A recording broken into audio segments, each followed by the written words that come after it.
déclaration du bureau municipal de Diass sur les 2 dossiers en instance devant les tribunaux, notamment le dossier commune de Diass Ciments du Sahel, mais également le dossier commune de Diass contre les occupants de l'ex-centre d'enseignement technique. À travers donc cette déclaration, nous faisons un point sur 2 sujets actuellement en instance dans les juridictions du pays, opposant la mairie de Diass à des tiers. Il s'agit notamment, d'une part, du dossier commune de Diass contre l'entreprise des Ciments du Sahel, d'autre part, le dossier commune de Diass contre les occupants de l'ex-centre d'enfouissement technique. Jusqu'ici, notre option était de ne pas trop communiquer sur des dossiers en instance dans les tribunaux. Suite aux sorties d'un chargé de communication d'un des tiers pour manifestement semer le doute dans l'opinion, nous avons jugé utile de rétablir la vérité des faits pour éclairer l'opinion publique communale d'abord, nationale ensuite. 1. Sur le dossier mairie de Diass contre l'entreprise des Ciments du Sahel. Pour rappel, c'est sur la base d'une convention minière en date du 18 février 2000 que la société Les Ciments du Sahel est exploitante de concessions minières dans la commune de Diass. Je dis bien 2000. Cette convention de l'année 2000 a fait l'objet de 4 avenants, notamment le 31 janvier 2007, le 25 mai 2011, le 9 février 2016 et le 6 avril 2018. Installé à la tête de la mairie de Diass le 10 février 2022, nous avons posé chronologiquement, en rapport avec ce dossier, les actes ci-dessous. Le 25 février 2022, à l'instar d'autres communes, nous avons délibéré sur des droits de voirie à raison de 2 000 francs par camion et par jour en sortie des carrières. C'est-à-dire que quel que soit le nombre de rotations, le camion paye une seule fois dans la journée 2 000 francs. Comme on le voit, cette somme ne représente pas grand-chose. Contrairement à ce qu'a écrit le chargé de communication de l'entreprise Les Ciments du Sahel, nous avons fait une délibération de portée générale et non un acte spécifique portant sur des camions qui sortent de l'usine Ciments du Sahel. Quand un chargé de communication dit une telle contre-vérité, c'est vraiment pathétique. Cela en dit long sur le rapport conflictuel de cette entreprise à la vérité. Le 25 mars 2022, nous avons tenu une réunion avec tous les exploitants de carrière, concessionnaires comme temporaires, pour leur signifier le sens de notre délibération. Quasiment tous ont accepté de payer, sauf l'entreprise Les Ciments du Sahel. Ce jour-là, devant l'assistance et en présence de l'autorité administrative, notamment le sous-préfet de l'arrondissement de Sindia de l'époque, le maire de Diass que je suis avait dit clairement ceci à l'entreprise Les Ciments du Sahel: si vous ne payez pas, je saisirai la justice. Le 12 avril 2022, nous avons envoyé un circulaire de rappel de la mise en œuvre du paiement des droits de voirie sur la base de tickets émis par le Trésor de Mbour. L'intégralité des sommes tirées des droits de voirie sont versées au Trésor de Mbour, unique trésorier de la mairie de Diass. Pratiquement tous les exploitants de carrière ont accepté de payer, sauf les Ciments du Sahel. Ciments du Sahel qui ont envoyé un courrier auquel nous avons répondu avec fermeté. Le 30 avril 2022, nous avons naturellement envoyé une sommation au Ciments du Sahel pour paiement des droits de voirie, sous peine d'une astreinte de 3 millions de francs CFA par jour de retard. le 31 mai 2022, une assignation en paiement au niveau du tribunal de grande instance de Mbour a été servie au Ciment du Sahel. Le 9 mars 2023, après plusieurs séances, le tribunal de grande instance de Mbour a tranché en disant ce qui suit. J'ouvre les guillemets. La légalité de la délibération du conseil municipal de Diass n'est pas en cause, car ayant une portée générale. C'est le tribunal de grande instance qui l'a dit.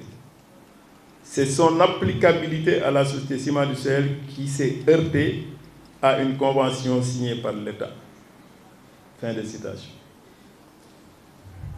En clair, ce n'est pas la légalité de notre délibération sur les droits de voirie qui est en cause. À l'attention de l'opinion publique communale et nationale, nous signalons que l'entreprise des Ciments du Sahel ont cherché à faire condamner la commune de Diass pour un montant de 100 millions. Je dis bien 100 millions. Elle a été déboutée par le tribunal de grande instance de Mbour, qui lui a refusé les 100 millions qu'elle voulait que la commune de Diass lui paye. Je dis bien 100 millions. Qu'elle réclamait d'ailleurs avec arrogance à la commune de Diass. Suite à la notification de la décision du tribunal de grande instance de Mbour, la commune de Diass, par le biais de son avocat, a naturellement interjeté appel et le dossier est enrôlé au niveau de la cour d'appel de Thiès. Donc la vérité sur le dossier mairie de Diass contre Ciment du Sahel est que le dossier est en instance dans les tribunaux. Il n'y a pas de jugement définitif sur ce dossier. C'est la seule et unique vérité. La mairie de Diass tient à préciser que sur ce dossier, elle ira jusqu'au bout parce qu'estimant être parfaitement dans ses droits. En effet, la délibération sur les droits de voirie, approuvée par le représentant de l'exécutif, notamment le sous-préfet, n'entre pas dans le champ de l'exonération évoquée par les Ciments du Sahel.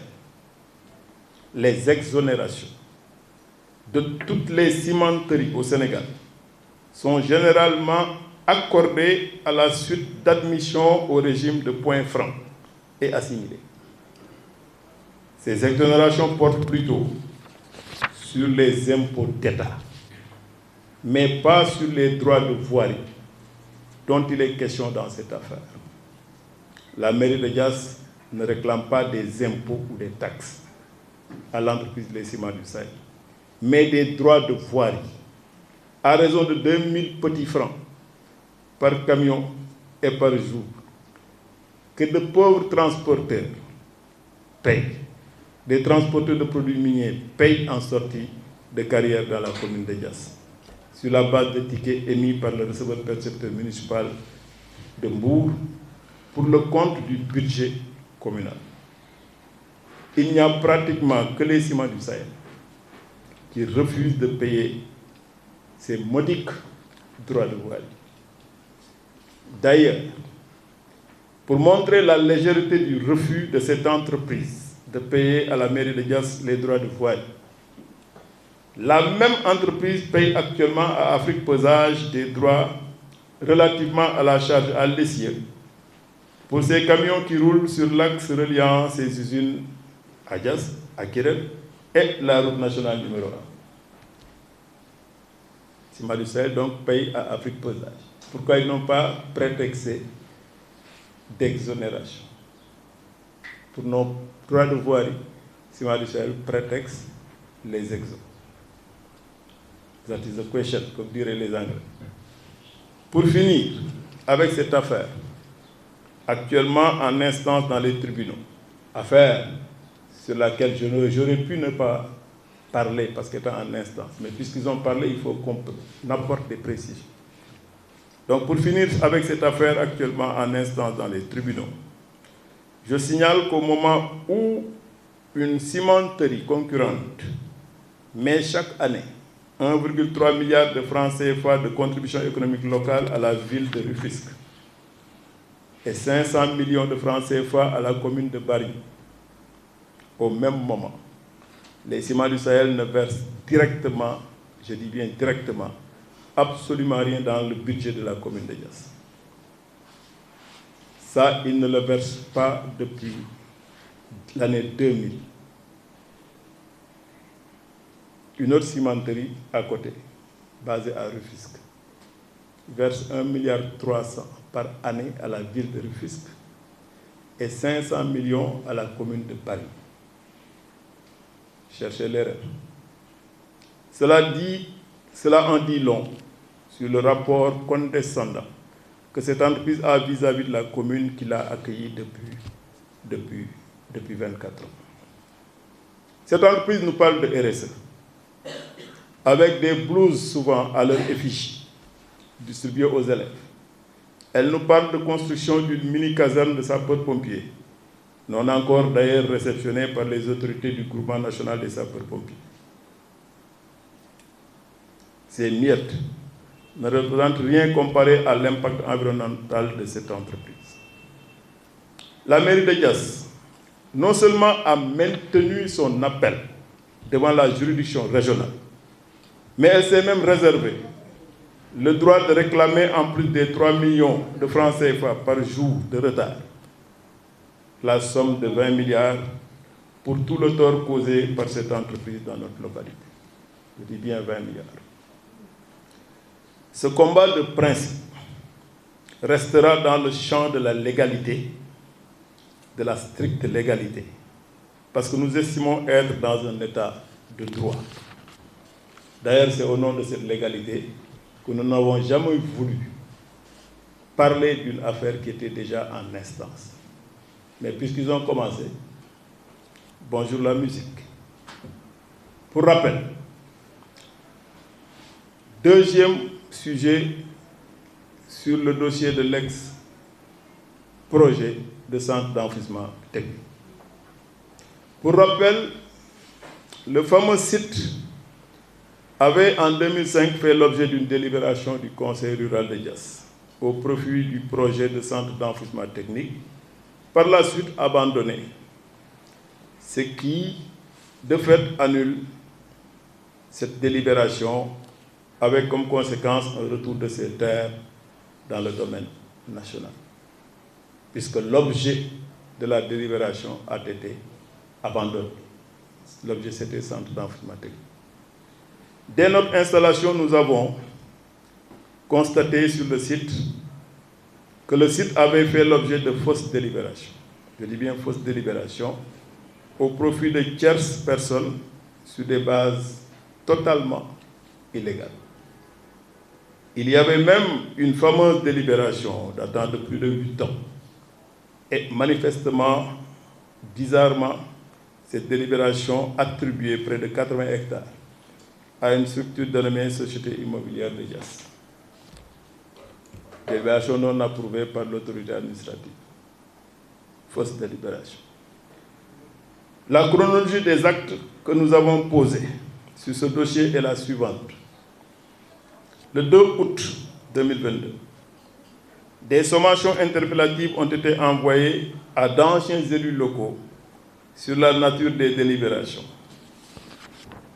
D'ailleurs, mon adjoint, qui se trouve être un ancien conseiller municipal, je lui avais même envoyé une sommation pour lui dire est-ce que cette délibération est fausse ou vraie.